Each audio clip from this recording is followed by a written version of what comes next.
Hey, yo, what's going on, guys? We have a brand new episode of Buy or Bust for you guys today. We're going to be talking about Prodigy. Is Prodigy the card of the month, or is this guy absolutely trash and situational? Who knows? Well, let's go ahead and jump right into it. We're going to have 3 decks, as well as the pros, cons, or you might even say the good, the bad. We're also going to be talking about some key synergies, some key counters, my breakdown, the floor and the ceiling of this card, but let's go ahead and jump right into it. In case you guys did not know, Prodigy is the brand new Series 5 card releasing on Tuesday that has the text on reveal. If this is in the back row, copy the text of the card in front of it.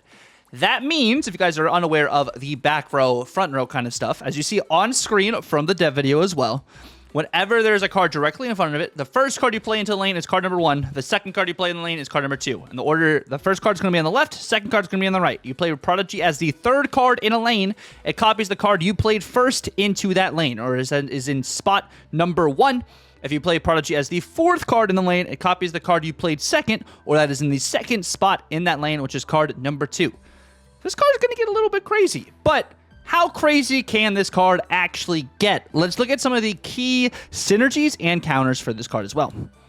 So starting off first and foremost, the main card that is going to be the bread and butter for Prodigy is going to be Sam Wilson. Why Sam Wilson? Because you automatically start with the shield on the board, and if you can get Sam Wilson down as well, you are able to move that shield to another location to make that your second card, so whenever you play Prodigy, it'll copy the other card in that lane. What do you mean by that? What I mean is, let's say, hypothetically speaking, you play your Galacta on the farthest rightmost lane. If you have Sam Wilson on the board, you can move the shield to be right to the right of Galacta, taking the second card slot, and then play Prodigy on top of Galacta. When you do that, you now have 2 Galactas going into the next turn, or even possibly that turn as well, which is going to be a crazy good combo, especially with Sam Wilson. But if you don't want to do Galacta, you could also do Sarah. You're like, Sarah, what do you mean? Sam Wilson's going to enable all this, but I'm also thinking a Luna Snow interaction. If you play Luna Snow, play Sarah into the Luna Snow lane, and then you move the shield to the Luna Snow lane as well. It'll, of course, remove the ice, and then you can play your Prodigy onto Sarah. You have 2 Sarahs. I think Sam Wilson just is going to enable a lot of this stuff going on. He's already in 60% of decks anyways, too. But these are just some of the immediate cards here. You can also have Kitty Pryde. Kitty Pryde's another card you can play to the right of your other cards to be able to get Prodigy to hit that leftmost card in that lane, the first card you played. There's going to be a bunch of just really cool lines is what I'm thinking with this card. But let's talk about some of the counters that will disrupt this card for sure. So the first counter we're going to think about is Red Guardian. So it doesn't matter. I mean, it kind of matters, what card is played in that lane. But Red Guardian, of course, if it turns off a card's ability, that is not a text that Prodigy can copy. Also, if Prodigy has the lowest cost or the lowest power, not lowest cost, lowest power in that lane, Prodigy then is going to get hit by Red Guardian. So just keep in mind, Red Guardian is popular in the meta right now, so it's definitely something that can disrupt what your Prodigy copies. Juggernaut, that is another card. If you don't have priority, your Prodigy can be moved away from the card you were trying to copy, and then Prodigy probably copies something you don't, or it's in a lane where it can't copy anything. Also, Debris. Clog is already starting to come back more and more.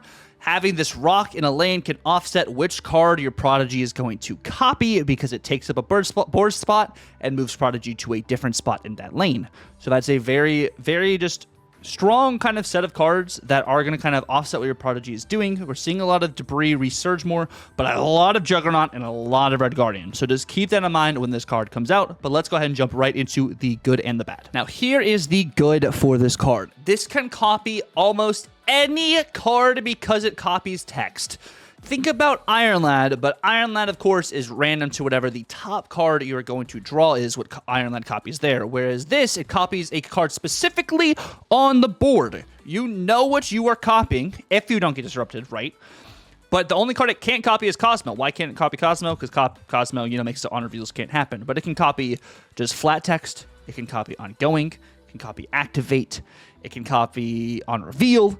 And I say activate, and of course, there's not a lot of activate cards you maybe are trying to copy right now, but Iron Lad copies activate cards because it copies the exact text of the card.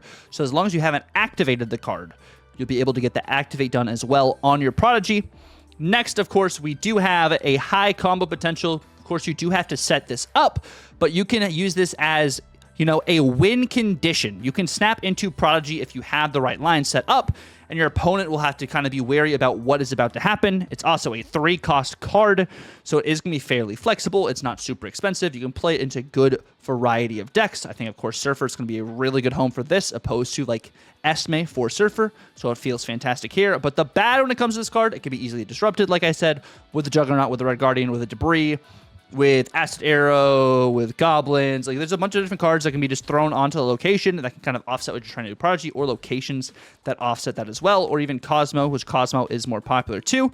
You do have to plan when you're going to play it and manage your board in a sense on how you're going to play out your Prodigy. When am I actually going to use it here? Do I have the board set up to be able to play Prodigy? So you just have to keep that in mind. You really do have to think with this card. And then, yeah, like Cosmo, Juggernaut are very popular at the moment. Cosmo is in the Thanos list and a lot of these ongoing lists, and the Darkhawk Cosmo is in that list as well, which we posted the other day. So just keep that in mind when it comes to playing this card. But let's go ahead and jump right into the floor and the ceiling for this card as well. So on the top end, you play Prodigy. It's a good copy, and it's a snap condition.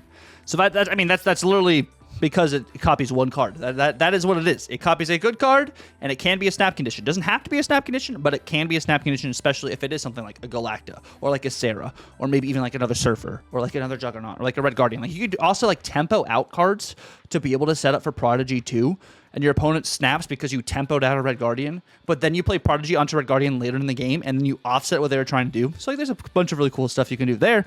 And then the lows, of course, is you play it out late and there's nothing really you can hit, or you don't have the board space to play out Prodigy. Those are like the lows, or you get Cosmoed, you get Juggernauted, just something like that, But let's go ahead and jump right into the decks we have as well. We have this good Surfer list. This is one of the more meta iterations of Surfer. We have Prodigy in here instead of like a Copycat or like Makari. But this is more just the good Surfer cards that you have going on. Of course, you have Sam Wilson here to be able to get the extra value for your Prodigy. No Sarah, no Luna Snow, which is why you don't have Sarah in here, because there's no Luna Snow, because Prodigy really wouldn't be the same. But Prodigy can copy Galacta, it can copy Gwenpool, it can copy Red Guardian, it can copy Captain Carter. Like if you have the shield really enables you to kind of move stuff around to be able to copy a bunch of variety of stuff. You could also tempo a Juggernaut, and you can copy a Juggernaut again with Prodigy. Like, there's a bunch of just different lines here that make Prodigy really fun into this list, which I really enjoy about that itself. And then the next list we do have is some ongoing cards as well. Whether it is a Goliath copying a Prodigy, like Ravonna, you have Luke Cage, because there's still a lot of Affliction stuff going on. You might be able to use it Prodigy in like an ongoing Affliction stuff. Since he can copy ongoing cards, you have a lot of value here. Agent Venom being able to give you a 0-cost card. It gives you another card you can potentially copy with Prodigy, because you can play that 0-cost card out to take up a board spot, and then you play Prodigy on the other leftmost card in that lane. So, like, I'm telling you, there's a bunch of just crazy stuff you can do with this card, or even set up Prodigy behind. Like, you play the 0 card first, and then another card, and then Prodigy behind the 0 card. 2 Spectrums sounds pretty good. Let's just say, hypothetically speaking, you anti-venom, you get Spectrum.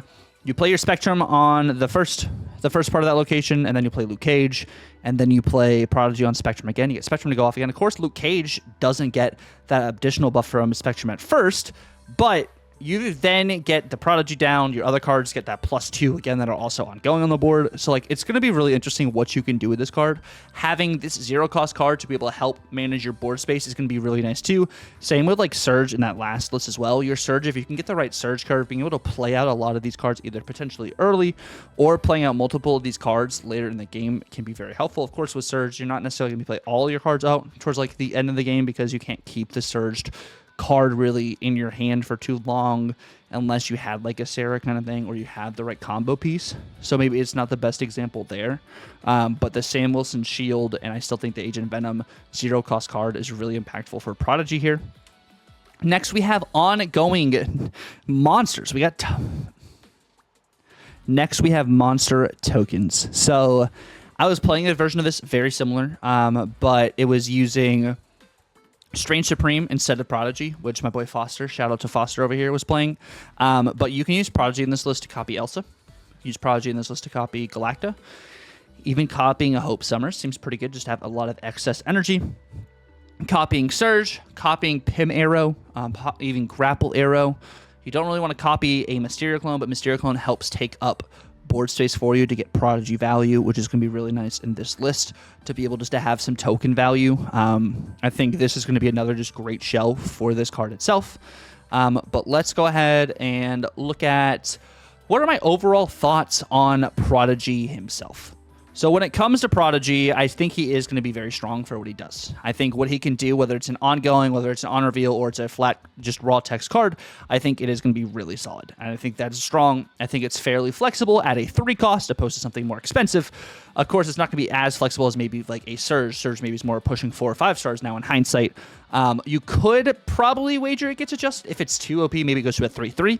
But I don't think it's really going to be that substantial because of how combo heavy building you kind of have to do for it, or like board space heavy you have to kind of set it for. If it becomes too much of a big brain card and people are using it too well, big brain like maybe oppressive to maybe some of these earlier infinite players, not saying they're little brain people, but like just saying like in general, like if people are taking advantage about it a little bit more and they want this card to be toned down a little bit so the average kind of snapper kind of gets value from it too, or it doesn't feel oppressed, they may change it in that sense. But I think it's the best card of the season.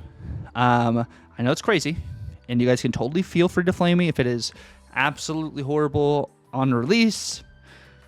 No. If you could flame me if it's absolutely horrible by the end of the week. Not on release, because people are going to try and run counters and stuff on release, because that's what people do with new cards.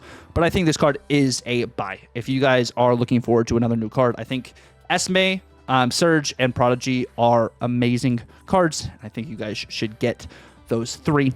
But with that in mind, I do want to note, it is totally cool to wait a couple days before you buy a card. You do not have to buy a card day 1. Snapbacks does help you get cards better and be able to have more cards to be able to play day 1, which is really, really nice. But I can be wrong about cards. The community can be wrong about cards. At the end of the day, I want you guys to spend the resources on cards you want to play and play what you want to play. The resources in this game still are limited. They are still very limited. So just keep that in mind. Prospectively, play what you want to play what you're going to have fun with. If you don't want to get Prodigy, don't get Prodigy. If you want to save up for next season, save up for next season. If you don't like any of the cards right now, don't get any of the cards. Good cards do get nerfed. Bad cards do get buffed. Bad cards do get nerfed, and good cards do get buffed. So it's a two-way sword here. We don't have another OTA until the very end of the month, so also keep that in mind when it comes to a lot of these cards. If they are busted and OP, they may only be OP for a couple weeks, or maybe they'll be like Sam Wilson, and they'll be OP since the beginning of his season. So just keep that in mind in perspective, but I really do appreciate you guys hanging out and watching the video. If you guys did appreciate it, definitely feel free to like, comment, and subscribe if you're new. Let me know down below. Am I overreacting on Prodigy? Is Prodigy actually not going to be good? Am I just wrong? But I think it's going to be an absolutely incredible card. And I'm okay if I'm wrong. I'm wrong. You know what happens. We're human. But I want to say thank you guys so much for watching the video. Until next time, it's been real. God bless, and Tucker out.